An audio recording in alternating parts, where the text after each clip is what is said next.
우리 시험은 아주 어려운 문제가 한 30% 정도 나오는데 그거는 거의 손을 못 대는 문제입니다. 요거를 왜 이렇게 어려운 문제를 내냐면 이거는 틀리라고 낸 문제입니다. 뭐라고요? 틀리. 왜냐하면 다 맞추면 시험을 보는 의미가 있어 없어요?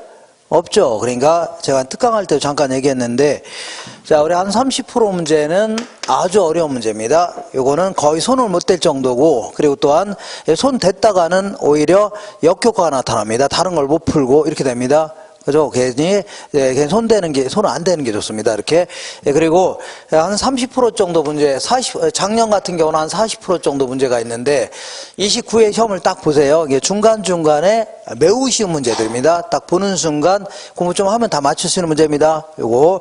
자, 그래서 요거는 이제 왜 맞춰야 되는 거니까, 요거는 실수만 안 하면 됩니다. 뭐라고요? 실수만 안 하면 되고, 요거는요, 이거 건들면 안 됩니다. 이거 딱 보는 순간, 처음 보는 문제라든가, 너무 오래 걸릴 것 같다는 얘기죠? 다 무조건 제끼야 됩니다. 그러면 요게 이제 관건이 되는데, 이게 한 30% 됩니다. 이게 이제 사람마다 좀 이제 학습 속도가 좀 빠르신 분들은 한 8개월 정도 공부하시면 좀 맞춥니다. 근데 어떤 분은 한 1년 정도 하셔야 이제 맞출 수 있는 문제입니다. 이렇게 해서 사람마다 학습의 이제 정도는 차이가 나는데, 어쨌거나 1년 정도 꾸준히 했을 때 다 맞출 수 있는 문제입니다. 그래서 요거를 맞추는 게 관건입니다. 알겠죠? 그래서, 자, 그래서 여기는 문제는 편제가 상당히 아주 어려운 문제이죠. 요거 상당히 이제 일부는 좀 뺐습니다. 그리고 아주 쉬운 문제도 좀 빠져 있고, 그래서 요 중간 난이도 있죠. 요게 상당히 그 중간 난이도에 이렇게 맞춰서 이렇게 특화되어 있다, 이렇게 표현합니다. 제가 생각할 때는. 뭐라고요? 중간 정도의 난이도, 이런 걸 가지고 집어넣은 거기 때문에 욕심부리지 마시고 이것만 계속 풀으시면 돼요. 알겠죠? 괜히 쓸데없이 이렇게 어려운 문제 이것도 풀어야 되는 거 아닙니까? 그런 거는 상당히, 자, 운해하다고 하나요? 자, 그건 바람직한 공부 아닙니다. 알겠죠?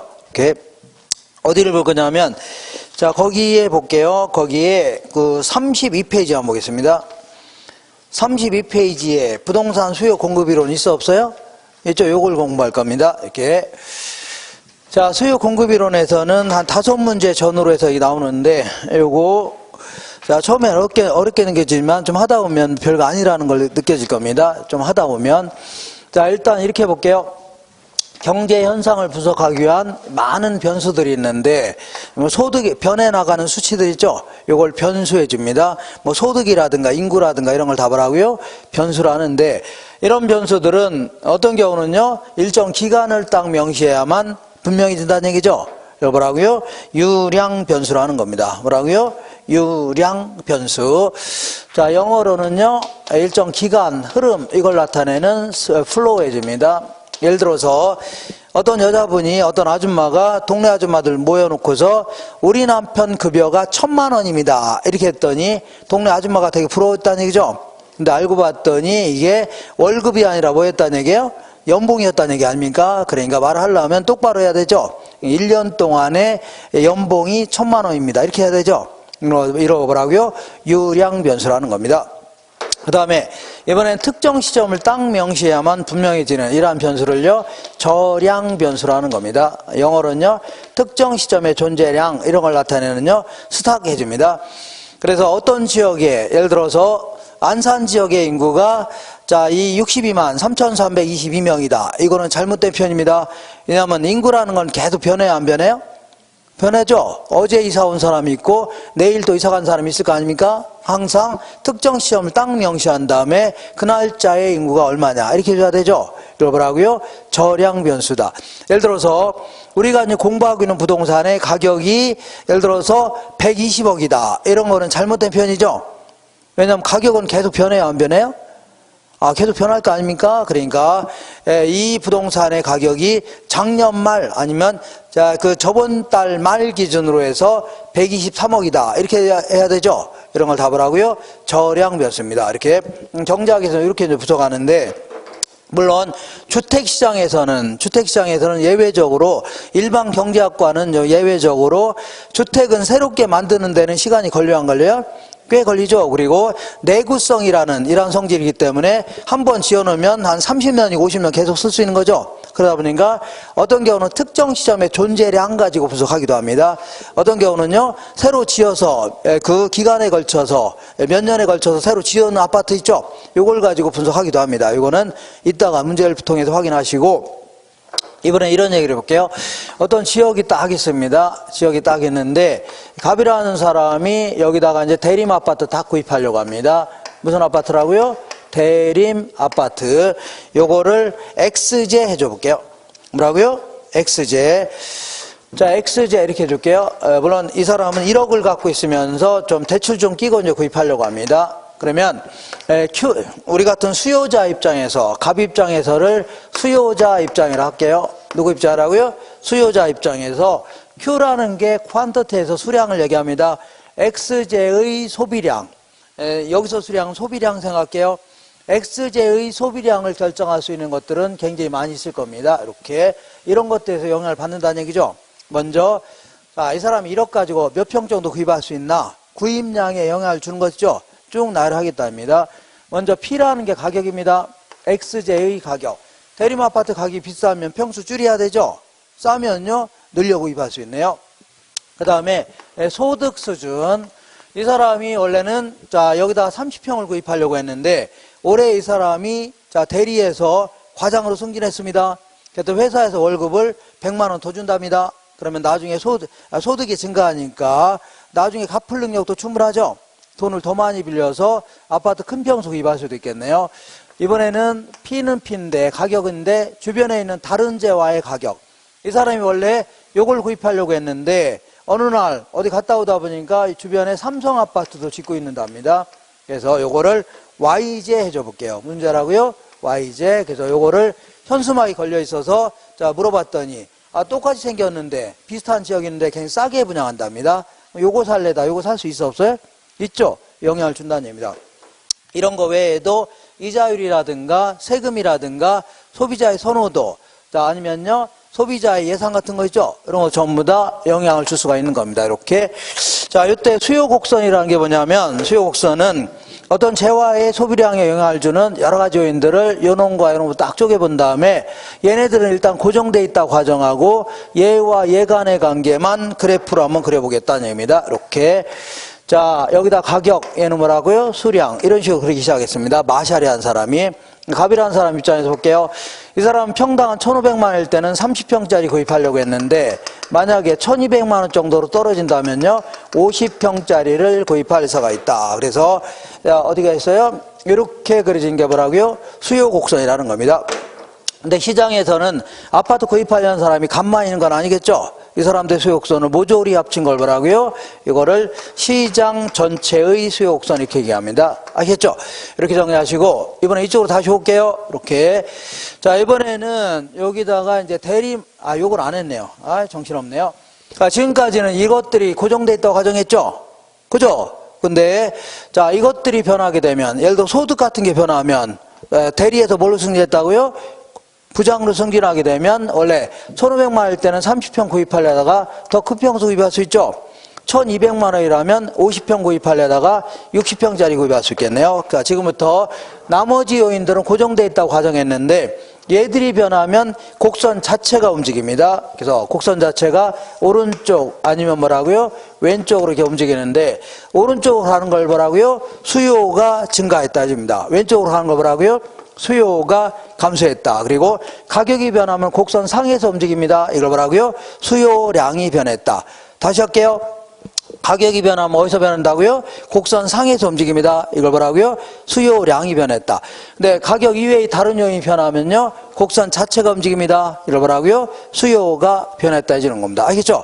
이것도 지역 전체의 수요가 증가하면 수요가 증가할 수 있는 겁니다. 이렇게 하시고 다시 이쪽으로 올게요. 이쪽으로 오셔서 이번에는 주식회사 대림산업 입장에서 여기다 아파트 좀 지으려고 합니다. 이 아파트를 지으려고 하는데 아파트의 판매량에 공급자 측면에서 아파트의 판매량에 영향을 줄 수 있는 것들을 쭉 한번 나열해 보겠습니다. 이건 순전히 누구 입장이라고요? 판매자 입장입니다. 누구 입장이라고요? 판매자 입장에서 먼저 대림 아파트 가격이 이 지역이 고등학교가 들어온다고 하길래 문양 좋아졌다는 얘기죠. 그럼 더 많이 지을 수도 있겠네요. 해당 재화의 가격 영향을 줍니다. 기술 수준. 원래 여기다가 30동을 지으려고 했는데 대림에서 연구소에서 획기적인 기술을 개발했답니다.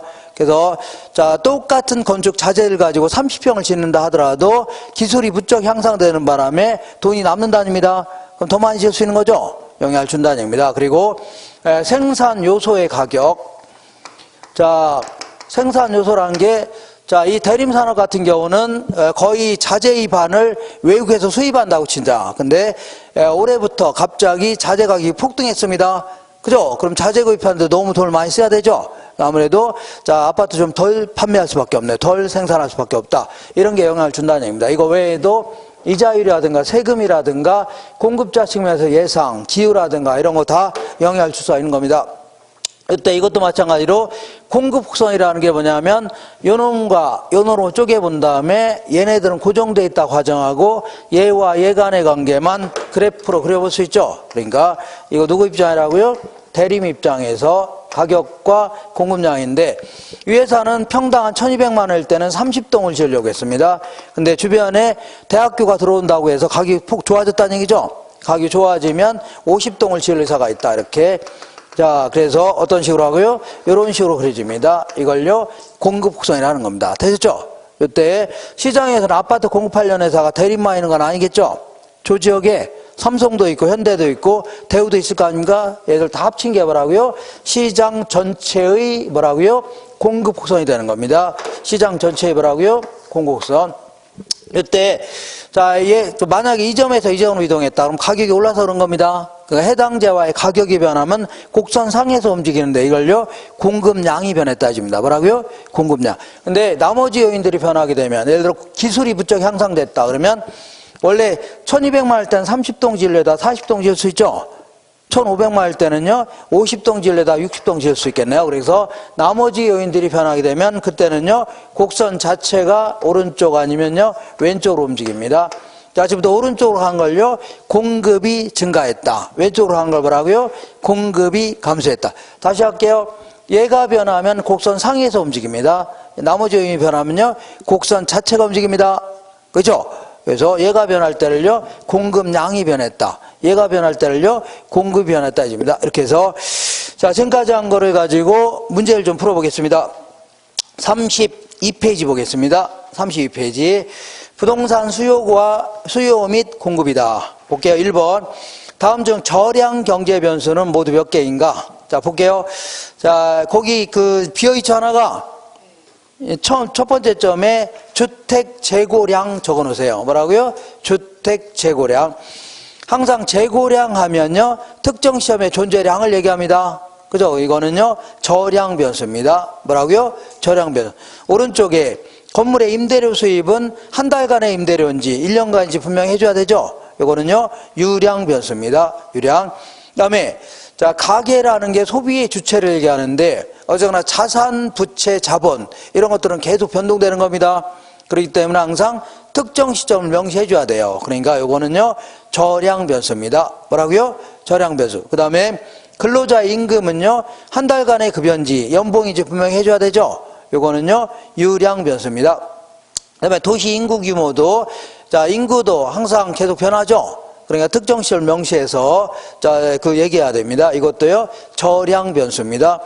신규주택 공급량은 작년 1년 동안의 신규주택 공급량 이렇게 해줘야 되죠. 이것도 뭐라고요? 유량 변수입니다. 그러니까 저량 변수는 왼쪽에 있는 거 3개입니다. 왼쪽 주택 재고량, 가계 자산, 그 다음에요 도시 인구 규모 이렇게 해줘야 돼요. 도시 인구 규모.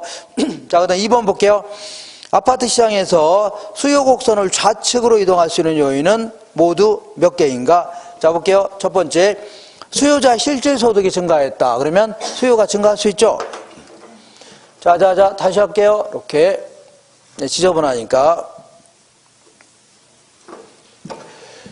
자, 이렇게 얘가 변하면 곡선 상에서 움직입니다. 이걸 뭐라고요? 수요가 변했다. 나머지 요인들이 변하면요 곡선 자체가 움직이죠. 뭐라고요? 수요가 변했다. 다시 할게요. 해당 재화의 가격이 변하면 곡선 상에서 움직이죠. 이걸요, 수요량이 변했다. 나머지 요인이 변하면요, 곡선 자체가 움직이죠. 이걸요, 수요가 변했다. 이것도 마찬가지입니다. 자, 해당자와 가격이 변하면 곡선 상에서 왔다 갔다 합니다. 이걸 뭐라고요? 공급량이 변했다. 나머지 요인이 변하면요, 곡선 자체가 움직입니다. 이걸요, 공급이 변했다. 구분할 수 있죠? 오케이. 자, 그러면 2번 볼게요. 수요 곡선을 좌측으로 이동하는 요인은 모두 몇 개인가? 첫 번째, 수요자 실질 소득이 증가했다. 그러면 수요가 증가하는 겁니다. 뭐라고요? 수요 증가. A, 이쪽으로 할까요? 두 번째 볼게요. 건축 원자재 가격이 하락했다. 이거는 공급이 증가하는 겁니다. 공급 우측이에요. 뭐라고요? 공급 우측. 자, 요건 지우고, 이렇게. 자, 세 번째 볼게요. 사회적으로 인구가 감소했다. 그럼 아파트 살 사람이 줄어들죠? 그럼 시장 전체는요, 수요가 감소합니다. 수요 좌측입니다. 수요 뭐라고요? 좌측. 그 다음에 아파트 가격이 하락했다. 아파트 가격이 하락하면요, 이건 곡선 상에서 움직입니다. 어디서 움직인다고요? 수요 곡선 상의 이동이지 곡선 자체를 움직이면 돼야 한대요? 안 됩니다. 조심하세요. 자, 그 다음에 거기에 보면 아파트의 선호도가 감소했다. 사람들이 이 아파트 안 살려고 하죠? 그러면 수요는요, 감소하는 겁니다. 수요 뭐라고요? 좌측. 자, 이쪽으로 다시 할게요. 자, 이쪽에다 놓고 다시 하겠습니다. 이쪽. 자, 볼게요. 얘와 얘 간의 관계를 그리면 이렇게 그려집니다. 이렇게. 이때 가격이 변하면 곡선 상에서 움직이는 걸 뭐라고요? 수요량이 변했다집니다. 근데 나머지 요인이 변하면요, 곡선 자체가 움직이죠? 이걸요, 수요가 변했다. 이것도 마찬가지로 볼게요. 가격. 공급량인데 얘와 얘 간의 관계를 그리면 이렇게 그려집니다. 이때 가격이 변하면 곡선 상에서 움직입니다. 이걸요, 공급량이 변했다. 근데 나머지 요인이 변하면요, 곡선 자체가 움직이죠. 뭐라고요? 공급이 변했다 해줍니다. 다시 읽어볼게요. 처음부터. 수요자 실질 소득이 증가했다. 그러면 수요가 이렇게 증가하는 겁니다. 이렇게.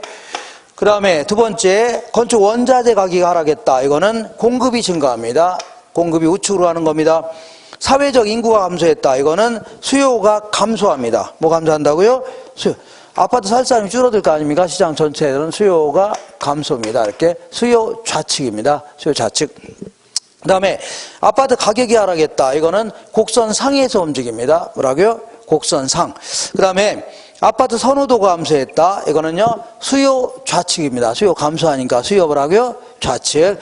그 다음에 대체주택 가격이 하락했다. 자, 지금부터 대체제 하면 오비하고 화이트 써놓으세요. 오비하고 뭐라고요? 화이트. 그러면 사람들은 오비나 화이트나 맛은 별 차이가 없다고 치면 가능하면 싼 걸 소비해요? 비싼 걸 소비해요? 싼 걸 소비하죠. 그러니까 오비 입장에서는 화이트가 대체제고 화이트 입장에서는요, 오비가 대체제입니다. 그러면 대체제 가격이 하락했다. 그러면 화이트 가격이 하락했다는 얘기죠. 화이트는 더 사고 오비는 안 사려고 하겠네요. 맞죠? 그러니까 이거는 수요 좌측입니다. 뭐라고요? 수요 좌측. 그 다음에 아파트의 담보대출 금리가 하락했다. 그러면 금리가 내려가니까 아파트 살 사람 많아지는 거죠. 수요 우측입니다. 뭐라고요? 수요 우측. 이렇게 해서 정리하세요. 그 밑에 보겠습니다. 3번. 부동산 시장에서 주택의 공급 곡선을 우측으로 이동시키는 요인이 아닌 것은, 자, 첫 번째, 주택 건설업체의 수가 증가했다. 그러면 시장 전체는 공급이 증가하는 겁니다. 공급 증가입니다. 자, 우측으로 갑니다. 공급 우측. 자, 주택 건설용 원자재 가격이 하락했다. 이것도 공급이 증가하죠. 공급 우측입니다. 공급 우측. 자, 4번부터 먼저 볼게요. 새로운 건설 기술의 개발에 따라서 원가가 절감됐다. 이거는 공급이 증가하죠. 공급 우측입니다. 공급을 하고요. 우측. 그 다음에 주택 건설용 토지 가격이 하락했다. 이것도 공급이 우측입니다. 그러면 정답은 3번인데, 자, 주택 담보대출 이자율이 상승했다. 자, 잘 들어보세요. 시장 이자율이 올랐다. 그러면 수요자나 공급자가 전부 다, 자, 수요도 감소하고 공급도 감소할 수 있는 겁니다. 이자율이 막 급등하게 되면 우리 같은 사람 입장에서는 아파트 살 사람이 줄어드는 거죠. 건설사도 돈 빌리기가 힘드니까 공급이 감소하는 겁니다. 근데 여기서는 딱 집어서 주택 담보대출 이자율이 올랐다고 했죠. 정책적으로 건설업자한테 빌려주는 금리는 고정시키고 담보대출 이자율만 올릴 수도 있는 겁니다. 그죠? 여기는 딱 집어서 담보대출 이자율이 올랐다고 했죠? 담보대출 누가 받는 거예요? 우리 같은 사람이 아파트 구입하려고 받는 거 아닙니까? 그러니까 요거는 수요가 감소하는 거기 때문에 수요 좌측으로 해줘야 돼요. 뭐라고요? 수요 좌측. 수요가 감소하는 겁니다. 수요 뭐라고요? 좌측 해줘야 돼요. 하나 넘겨보겠습니다. 하나 넘겨보시면 이거 볼게요. 자, 여기 보시니까 오비 맥주가 있고 하이트 맥주가 있다. 이렇게. 그럼 사람들은 만족감에 맛 같은 게 큰 차이가 없다면 가능하면 싼 걸 소비해, 비싼 걸 소비해요? 싼 걸 소비하죠. 그러니까 갑자기 오비 가격이 올랐다고 치자. 오비 가격이 오르면 오비는 안 사려고 하고 하이트는 더 사려고 할 겁니다. 상대적으로 싼 놈을. 그죠? 이런 식으로 이런 걸 예로 대체하려고 하죠. 이 두 가지 재화의 관계를 뭐라고요? 대체제입니다. 항상 대체제 간에는 소비량이 반대로 움직입니다. 그죠? 상대적으로 싼 거를 더 사고 비싼 놈을 덜 사니까 반대로 움직여, 안 움직여요? 반대로 움직입니다. 그 다음에 사람들은 전부 다 믹스 커피만 먹는다 가정해보자. 커피에다가 항상 프림을 타먹는다 가정해보자. 이렇게. 그러면 커피가 있으면 프림이 있어야 되죠? 프림이 있으면 뭐가 있어야 돼요? 커피가 있어야 됩니다. 함께 소비해야 만족감이 커진다는 얘기죠? 만약에 커피의 가격이 올랐다고 치자. 뭐가 올랐다고요? 커피 가격이 오르면 커피 사려고 안 사려고요? 비싸니까 좀 부담스러운가 안 사려고 하죠? 프림도 덩달아 필요 없는 거죠? 프림도 덩달아 덜 사려고 하네요. 그러니까 이런 걸요, 보완제 간에는 항상 소비량이 같이 움직입니다. 어떻게 움직여요? 같이. 자, 다시 할게요. 대체제 간에는 반대로 움직입니다. 보완제 간에는요, 같이 움직입니다. 한번 해볼게요. 자, 이렇게 볼게요. A 부동산, B 부동산, C 부동산이 딱 있는데 이렇게 읽어볼게요. A 부동산의 가격이 5% 상승했답니다. 그러면 A 부동산이 5% 상승했으니까 얘는 수요의 법칙에 따라 얘는 안 사려고 할 겁니다. 소비량을 줄이려고 하죠. 근데 여기서 끝나는 게 아니라 주변에 있는 다른 부동산도 소비량이 변했답니다. B 부동산의 수요는 10% 증가했답니다. 얘는 증가하고 그 다음에 C 부동산은요 5% 감소했답니다. 감소했다. 그러면 자 A하고 B는 같이 움직였어요? 반대로 움직였어요? 반대로 움직였죠? 그러니까 두 가지 제한은요 대체제 관계가 있습니다. A하고 C는요 같이 움직였어요? 반대로 움직였어요? 같이 움직였죠? 소비량이. 그러니까 얘는요 무슨 관계라고요? 보완제 관계가 있습니다. 이렇게. 정답은 몇 번이라고요? 1번입니다. 뭐라고요? 1번. 자 이렇게 정리하시고 자 그 다음에 이번에 볼게요. 그러니까 5번 보겠습니다. 부동산 수요 증가에 영향을 주는 요인을 모두 골라라. 수요자 실질 소득이 증가했다. 그러면 수요가 증가할 수 있죠. 이렇게. 그 다음에 거래세가 인상됐답니다. 취득세 같은 게 인상하면 아무래도 부담스럽죠. 수요는 감소합니다. 수요는 뭐라고요? 감소. 그 다음에 대출금리가 하락했다. 그러면 금리가 내려가니까 수요는 증가할 수 있죠. 수요 증가. 부동산 가격이 앞으로 올라갈 걸로 기대된답니다. 그러면 지금 사는 게 나아요? 올라간 다음에 사는 게 나아요? 지금 당장 살려고 하죠? 그러니까 이거는 수요가 증가하는 겁니다. 그 다음에 지금은 가격이 올라갔다는 얘기는 아니죠? 올라갈 걸로 예상한다는 얘기 아닙니까? 지금 당장 올라갔다는 게 아니라 앞으로 자 1년이면 1년 뒤에 올라갈 걸로 예상한다는 얘기죠? 그러니까 이거는 가격이 지금 당장 변한 게 아닙니다. 기억하세요? 예상이 변했다는 얘기입니다. 그 다음에 미음번 볼게요. 인구가 감소했다. 그러면 지역 전체의 수요는요 감소하는 겁니다. 그래서 수요가 증가하는 것은 기역번, 디귿번 뭐라고요? 리을번. 이렇게 됩니다. 기역번, 디귿번 뭐라고요? 리을번. 자 6번 한번 보겠습니다. 어떤 부동산에 대한 시장 수요 함수는요 P는 100-4QD랍니다. 자 P는요 100-4QD랍니다. 이렇게. 자, 이때, QD는, 어쩌고저쩌고. 자, 볼게요. 자, 두 번째 줄 볼게요. 중간에. 이 시장의 수요자는 모두 동일한 개별 수요 함수를 갖는답니다. 만약에 이 시장의 수요자의 수가 2배가 된다면 새로운 시장 수요 함수는, 그러니까 소비자가 2배가 된다면 수요량도 몇 배로 늘어나요? 2배로 증가한다는 얘기죠? 요거 기억하셔야 돼요. 그러면 요거를 이게 수요량인데 수요량만 남겨놓고 다 넘길게요. 저도 넘기겠습니다. 이 플러스가 넘어가면 뭘로 바뀌어요? 마이너스로 바뀝니다. P-100은 마이너스 4QD가 되겠네요. 그러면 여기가 이제 곱하기가 있는 겁니다. 그래서 곱하기가 넘어가면 뭘로 바뀌어요? 나누기 바뀝니다. 이 곱하기 있다고 생각하시죠? 이 마이너스 4가 넘어가면 뭐라고요? 마이너스 4가 뒤로 넘어가면 곱하기가 되는 거죠? 곱하기가 넘어가 나누기로 바뀌는 겁니다. 요게 통짜로 넘어가면 나누기 돼요. 그러니까 P-100은 마이너스 4가 됩니다. 이렇게 QD가 되겠네. 아직 뭐 하는 거예요? 요거를 더 뒤로 넘긴 거죠? 그죠? 그러면 곱하기 형태가 넘어가면 뭘로 해요? 나누기 형태로 바뀌는 겁니다. 그러면 자, 이렇게 이제 새롭게 이제 바꿔놓은 겁니다. 바꿔놓은 거 아닙니까? 지금 뭐 한 거냐면 QD에 대해서만 정리해 놓은 거예요. 맞죠? 근데 이 지역에 소비자가 몇 배로 증가했다고요? 2배로 증가했다고 했죠? 2배로 증가했어, 안 했어요? 증가했죠? 그럼 여기다 곱하기 2를 해주면 돼요. 곱하기 뭐라고요? 2. 이게 바로 새로운 시장의 수요 함수입니다. 새로운 뭐라고요? 시장 수요 함수인데, 자, 문제는 이걸 P에 대해서 다시 정리한 걸 물어본 겁니다. P에. 그러면 얘랑 약분이 가능해요, 안 해요? 가능하죠? 그러니까 마이너스 2만 남습니다. 그러면 다시 P에 대해서 정리할게요. P에 대해서 정리한 걸 물어본 거니까 이 나누기가 넘어가면 뭘로 바뀌어요? 곱하기로 바뀝니다. 그러니까 다시 P-100은 마이너스 2 QD가 되겠네요. QD. 그러면 이번에 P에 대해서 정리한 걸 물어본 거죠? P는 마이너스가 넘어가면 뭘로 바뀌어요? 플러스로 바뀝니다. 그래서 100 마이너스 2Q. 여기서는 시장 전체를 M이라고 쓴 겁니다. 마켓에서. 요게 정답입니다. 정답은 몇 번이라고요? 2번이 정답인데, 자, 이거를 이런 문제가 나오면 이런 식으로 풀고 있다가는 나중에 뭐라고요? 나중에 다른 문제를 못 풉니다. 못 풀어요. 알겠죠? 그러니까 얘는 이렇게 해주면 됩니다. 여기가 이제 마이너스 4고 이제 2를 곱한 거죠? 그러면 요 2가 이 곱하기가 넘어가면 뭘로 바뀌어요? 나누기 바뀌는 거 아닙니까? 그죠?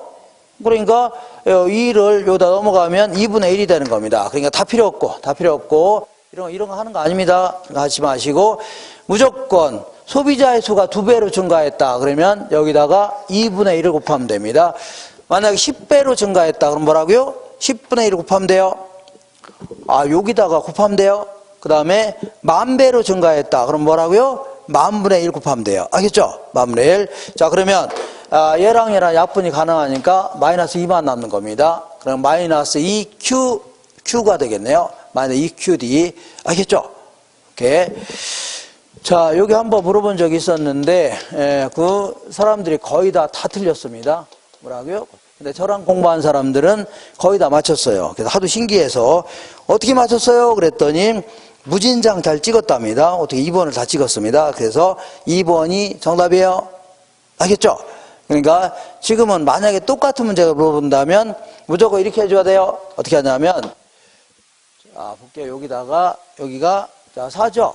그러면 여기다가 10배로 증가했다. 그러면 10분의 1 곱하면 돼요. 10,000배로 증가했다. 그러면 10,000분의 1 해주면 되죠? 이렇게 좀 해주면 돼요. 이렇게 해주면 됩니다. 이렇게. 그 다음에 한 장 넘겨보겠습니다. 넘겨보시면, 응용 예상 문제가 있는데, 여기서부터는 요걸 한 번 더 제가 다음 주에 쓸 겁니다. 쓸 거예요. 다시 한번 약간 오늘 요 매끄럽지가 못했는데, 매끄럽게 다시 정리한 다음에 다시 문제 풀 겁니다. 원래 표정들이 별로 안 좋네요. 이거 괜히 했나, 이거 괜히 했네요. 이거 없었던 걸로 할게요, 이거. 안 한 걸로 할게요. 어쨌거나, 무조건 뭐라고, 10배로 증가하면 뭘 곱하라고요? 10분의 1. 100배로 증가하면요? 100분의 1 곱하면 돼요. 그 Q 뒤에 옆에다 곱하면 돼요. 알겠죠? 그래서 정리하시면 됩니다. 네, 그럼 그거 나오면 또 맞췄네요? 큰일 났네, 이거 다 맞춰서. 자, 오늘 요 정도만 하고, 할게요. 더 해요? 원래? 예? 예? 더요? 오늘 요 정도 하고, 항상 제가 이렇게 요거를 총 8등분해서 할 겁니다. 몇라고요? 8번에 끝낼 거니까 항상 여유있게 항상 8분의 1씩 있죠? 8분의 1 정도를 뭐라고요? 예습 좀 해오고 오세요. 어떤 분은 막 그냥 오시는데 그렇게 하면 효과가 없습니다. 하다못해 문제라도 한번 읽어보고 오셔야지, 이게 무슨 내용인가를 대충 알고 오셔야지, 그냥 생각 없이 오시면 안 됩니다. 그죠? 그러면 별 의미가 없어요. 미리 한번 일거는 보고 오세요. 알겠죠? 그래서 여기 있는 문제를 하나도 빠짐없이 다 풀 겁니다. 그래서 다 풀 거니까 그런 줄 아세요? 오늘 요 정도 하시고 다음 주에 매우 건강한 모습 뵙도록 하겠습니다. 고생하셨습니다.